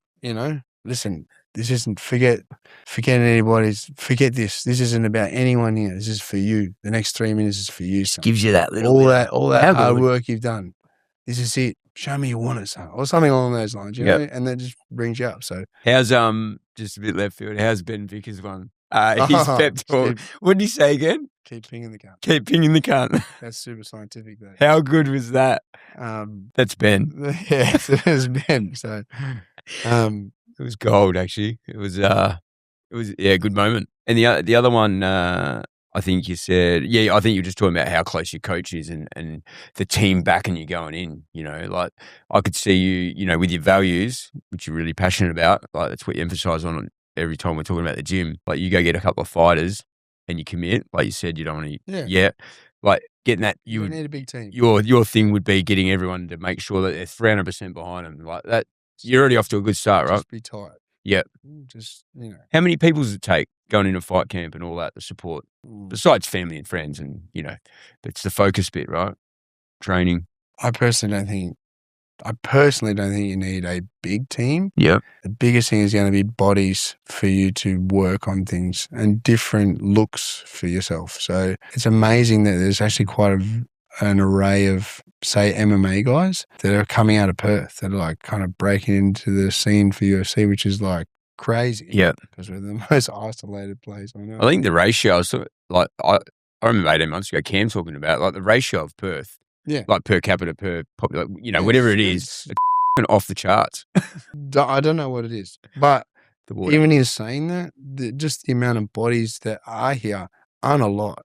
Like everybody knows everyone. You know what I mean? Like, and that is the fight scene and any scene in general. But you don't have a massive array of people to grab and use as different bodies to, you know, get ready for this guy, get ready for that guy. So the biggest thing that I would say is you don't need a big team. Find yourself a coach that genuinely actually cares about you and wants to see you do well. A lot of coaches just chuck you in just to chuck you in. Yeah. And that's fine. That's just what they're there for. But if you find one that you resonate with that really you feel wants to see you do better or actually just fucking cares about you. Backsha. I would latch onto that as hard as I possibly can. Yeah. The care factor. You don't even need to be, you don't even have to be that amazing skill-wise as a coach. But if you believe and have a lot of care and just want to show up when it counts for your fighter, I feel like that's probably the biggest one. Yeah, biggest nugget. I don't know. Is MMA still your main love or main one that you... Nah, I don't know. Well, I think the last fight I had was boxing, but I don't know. I definitely do not Muay. I used to love Muay Thai. That was my thing, but it's too painful. It hurts too much. It's not my thing anymore. Where'd you box last? Melbourne. It was Melbourne. Melbourne, yeah. Where was it before then? Adelaide. Yeah, I was going to say, because I was talking to someone the other day and they said they mentioned you in the fight in Adelaide, I think. Yeah, I can't remember. Might have been Jackson or whatever. He fought the same guy. Yeah, so that maybe he was main event. He was. That's why we're talking about it. He fought, I can't remember. Jamal Herring. Yeah, okay, yeah. American bloke. Yeah. Yeah, that's what we were talking about. That's why your name came up, yeah. Yeah. Adelaide. Yeah. That was good fun. It was good? That was good. Yeah, that was good fun, that. Really good fun. Do you like Adelaide? It's a fight. Yeah, it's a fight. I didn't really see much of Adelaide. Adelaide's just heaps of churches, isn't it? Shitloads of bikies there as well. Yeah, both of them. Pretty much. What fight camps, just for a bit of curiosity and education for me, fight camps, boxing to MMA, what's the difference? Obviously the style, but... I would say boxing's way easier. Is it? Well, it just takes up less time. So, bless you, pussycat. Oh, thanks, gorgeous. I would say probably boxing. Just takes up less of your time. Obviously with MMA, you're doing so many more elements of the game. Yeah. Grappling, kicking, punching. And what I learned probably off Macca as well, obviously being close mates, and he's taught me over the years, just from a business perspective, the whole MMA thing, like we were talking about team before, you might go train with one guy obviously for the grappling and another guy for the stand-up, and you know what I mean? Like, yeah. Well, that's another thing. So you're taking up the resources there, but you got to find the right people. Well, man, sometimes you can go to the one gym and that can happen for you. You can have someone that has done it all and can somewhat facilitate all those elements. But a lot of the time, I feel like coaches maybe, I don't know if it's an ego thing, but feel maybe a little bit incompetent because they can't they can't do some of those areas, and they don't want to let their fighter or their guy go there in case they might lose them, or there's a lot of this, want to keep them close to all the time, you know, and if you don't let them, you got to let them spread their wings. Because everyone's different, right? You have to go different places. You have to get different looks, different feels. So, well, even your key guys that have come out of Perth, like, you know, Steve and Jack and all that, they all get around the different people wearing suits. Dude. Like, I didn't realize that until Macca told me. He's like, yeah, man, like we all, you know, we might be all separate gyms and all that stuff. All link up with some. And the more chats I have, especially doing this, it's like just how much everyone is. I know WA is already 2 degrees, but just everyone, I've never really heard any bad words or anything. Everyone supports everyone. Like, even go back a couple of years when I hung out with Ben a bit more, like even from the promotion side, you know, to the gyms, like helping each other out. And it's really cool, I think actually. It is, maybe because Perth is quite a bit smaller, maybe. Oh, it is. Like, I think every industry in Perth's like that. Yeah, maybe that might be it. I don't know. I'm going to ask you something. You don't have to answer it. So every time you say this, you're not going to answer it. So no, because I can't remember what it was, but I was told a story about you overseas. Oh, here we go. Yeah. And I think we've talked about this. So Dave Flett and Dan. Yeah. So you know Fletty. Yeah. So I know Fletty pretty well. And your name come up, and I think you all went on a trip a long time ago. Who's to America? I actually can't remember, but I've never brought it up with you because I haven't thought of it and I haven't seen you. But I remember Fletty telling me, I'm diving him in here. It was a lads trip somewhere. I don't know. Bucks party. Yeah, it might have been a Bucks, I think. It would have been. It was in Thailand. It was Thailand. Yes. You're talking about me. What'd you do? Talking about blowing up the inflatable thing? Yeah, that might have been it. Yeah, actually. That trip was so Tell us about it. Can we talk about it? I was the best man for my mate's wedding. Yeah. And we'd gone over. Thanks, Flat. We'd gone over to Koh Samui. So there's like. That's what it was. Fletty would know. There's like 14 of us or something that went over. And as soon as we landed, everyone kind of dispersed. Like we got I got a scooter as soon as everyone got scooters as soon as we got there. And then we were on the piss like pretty early straight away, even on the plane over there. So we were pretty merry. Yeah. And then we landed, chuck our bags down, and then it hadn't even been an hour. I'd been on the island and we drove. I crashed my scooter. So then I left it, but I was all the way down the beach. So I had to walk all the way back. So then the guy who was on the back with me, we crashed together. So we started walking back. Big spoon, little spoon. Left the scooter. So I'm walking along the beach, and as we're walking along the beach, out in the ocean, they shut it down because that was the end of the day, or the weather wasn't that great or something.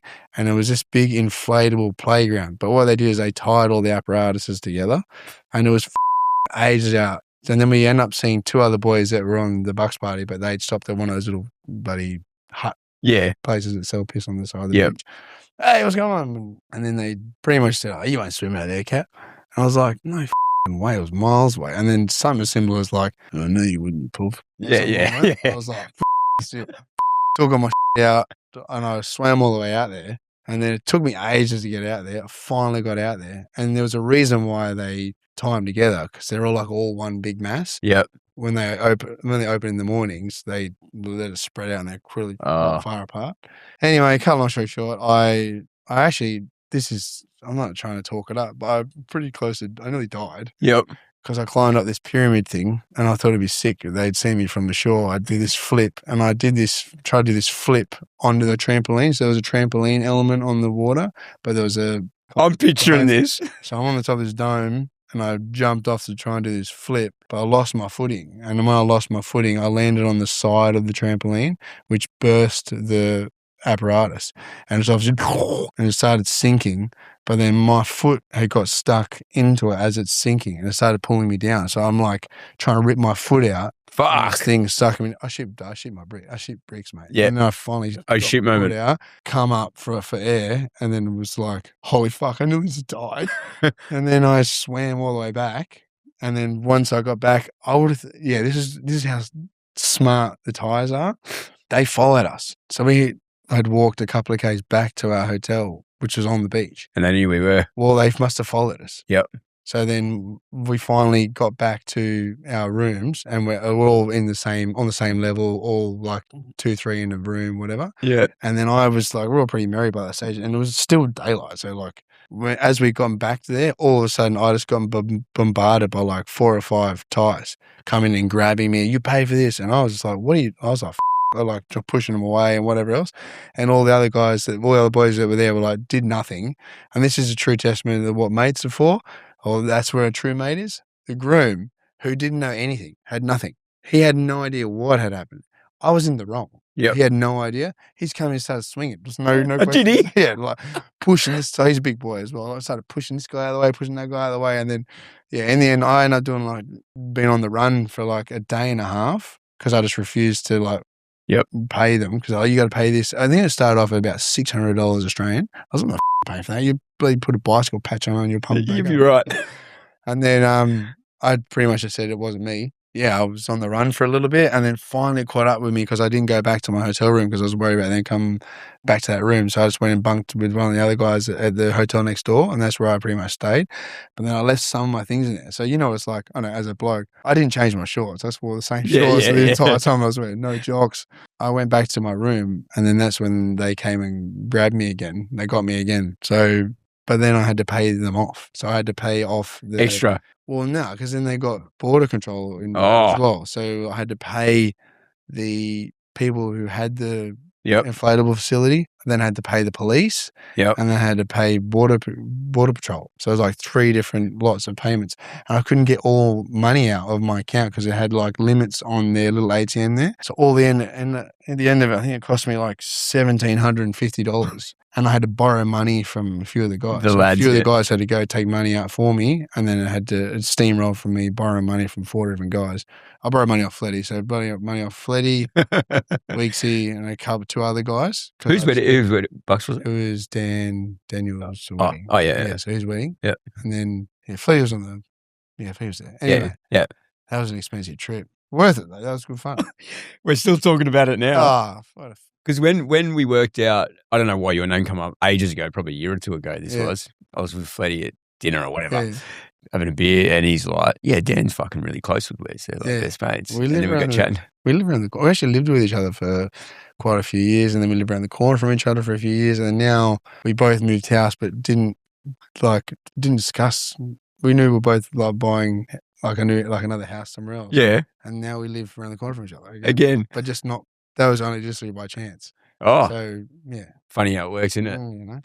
They're good lads. Hey, I've only met Dan a couple of times, and I know Fleddy pretty well, and they're good lads. And when I heard that, I'm like, good story. And I remember Fleddy told me something. I thought it was like Thailand or Bali or something like that. Yeah, it was Thailand. Expensive trip. Thanks, Fleddy. Yes. Got him in, and I if I knew more, I probably wouldn't have said much because I didn't know whether you want to talk about. I couldn't remember the outcome, no. And I'm like, maybe we don't want to share this. I reckon what we do is we wrap it up, and this is something significant that I don't know that you want to share, and it doesn't have to be boxing. No, I don't know. I reckon what we'll do is, because I go back and watch all these, right? And then obviously we launch them. It'll probably be 3-4 weeks because I've got a few there. Yeah. But I really like now, because I'm doing an event down at Embassy, probably the 2nd or the 12th of November for all the guests and people going to come on. And we're going to video and do a mini podcast, have Jerry there shucking with these. We're going to take the whole lot down at the foreign exchange. But that check-in bit, I'm really like going down the rabbit hole with it. So I think what we'll do offline is me and you can talk over the next couple of months and do that whole skydive thing, man. It'll be wicked. Sounds even better. And do a bit of a recap. And then, because I go back and watch this and I'll pull a couple of points out and then go, hey, let's chat about that. It could be a shorter one. Yeah. And just see how things are going, like on the journey, from 100%. Today. So it's been fucking 2 years. It's probably been longer than 2 years. It's probably been fucking 3 years. But I'm not good with years, as you know. As I know. How long ago was the Bucks? That's what I was going to ask you, because I knew you wouldn't want to answer it. Yeah, ages. 10 years? 8 years? At least. Yeah, something like that. I thought it was. Yeah. I would say 10 years probably. So 2 things. What'd you get out of today? Got to have a good chat. I'm probably going to leave here and process a little bit of the whole the parenting thing. Man, I'd chat any time about that stuff offline too. That I'll have a good think about that, because I've obviously similar thing to your whole eating your cactus thing. I've done quite a few, some guided and some solo psychedelic trips, just to see if I could just unravel some things, and stuff's come up that I didn't think was going to come up and wasn't going to be a big deal, but it was a big deal for me. So that has helped in some regard, but that is a good little thinker, little head twister for me. I love a little thinker. I didn't know, obviously me and you never spoke about that stuff before, so obviously it resonates with you. Yeah. Go watch Gordy, the Canadian guy, the yellow shirt. Oh, yeah. I met him at the cafe on a Monday, had him on the podcast on a Wednesday, like from Canadian backpacking. Yeah. Mate, watch his podcast. Okay. It touches on that heaps. And like he's got really bad thoughts, gone through a lot. Just listen to the whole, it's right off story. And a lot of it you'll resonate with the whole, he went and done solo and research because he couldn't help. Yeah, anyway, I'll let you watch it. Yeah. Yeah, do that. And it'd be good one day we catch up the next month or so and maybe I'll come to your JRNY with you or something. And we just chat about, I'll tell you about that whole experience I had with that cactus, like the 4 knots that come out, like the 16 hours. Yeah. It was I won't talk about it now. We'll wrap it up. But it was epic, man. The first one was, and I was more ready for the first one. Yeah. The second one, I took Macca actually and his partner and another guy I know. It's all about the intention, right? And the days coming up to it. 100%. And I don't think I was as ready. I just had an argument with the chick I was with. And I think I didn't not drink for 3 days and eat because you're not meant to eat. And I don't think I'd done that right. So I learned a lot about that intention, but it kept me up all night. I learned patience. It was different to the first one. The first one changed my world. And I learned a lot about off the guy the next morning about sitting in your own so as in like emotion. Yes, and I do a lot of that now and I more than I ever have. And I wouldn't waste a minute in the day. I'd always be with someone to do something.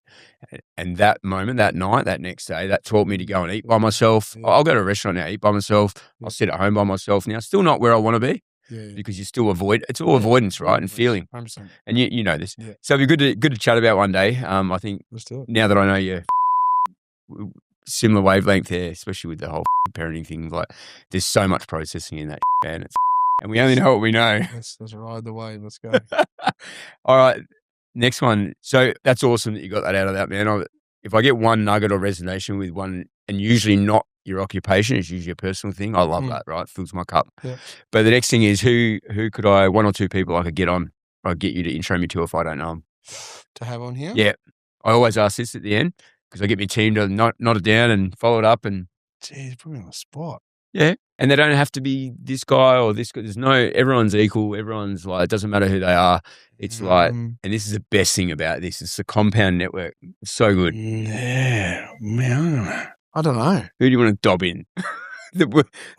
Get Malcolm Day on here. Malcolm Day. Yeah. Yeah. Fuck, he'd be a good one, wouldn't he? What's he like? I don't know him really well, but does he share his story a lot? Nah, don't know. Do you reckon he would? Do you know him really well? Don't know. I used to catch up with him and play chess. Oh, did you? Yeah. Are you a chess player? I used to love playing chess. I haven't played for ages, but like he heard that I enjoyed playing, and I hadn't seen him for a few years. And then we go to Scarborough and play chess. Wow. Every few weeks. There's that thing that I asked you earlier. What's something about you we don't know? Fucking chess player. Not now. I'm terrible, but yeah. Malcolm Day. He's colourful. Yeah. Different. And Perth. In Perth. This is what I love, right? Like, obviously, I do over East and I do international, but the whole Perth base, building a foundation of the podcast now is really critical, right? Because it's my networks and this is the compounding. Maybe I'll get you to give me an intro. Like, sure. I've spoke to him, met him numerous times, but not like fucking play chess with him. So yeah, that's cool. That was a bit of a left field one. Yeah. I was expecting someone else, but hear about some stories from him, no doubt. Oh, he's got the journey, hasn't he? Yeah. It'd be cool because there's a few people I locked in this week. I locked in about 10 this week, right? So I've probably got 2/3 of the rest of the year done. Yeah. I've got a list of like 240 and we go through and prioritize and then I might run into someone I haven't seen for ages. They're not even on the list. And they'll be like, I love the podcast. And I'm like, just come on next week. And I'll do 2 in a week. Yeah. And once again, not too formal. Yeah. So, yeah. Mate, wicked. I'm stoked. Thanks, Adam. I didn't know what it would be like. I thought there'd be a bit of banter and jokes, but I'm going to go away and process even our chat about the whole family and dad, being a parent and role model. And it's amazing, man. It's cool. And this is what I love out of it. You'll go home, you're like. Yeah, I look forward to the thing time. Me time, alone time. Yeah. Are you a big one for it? I'm trying to be better at it now, yeah. Yeah. Because when you're that dopamine chaser or that adrenaline chaser, you're not really good at it. You avoid constantly, right? Ways to just motorbikes, jumping, you name it. Avoiding. Yeah.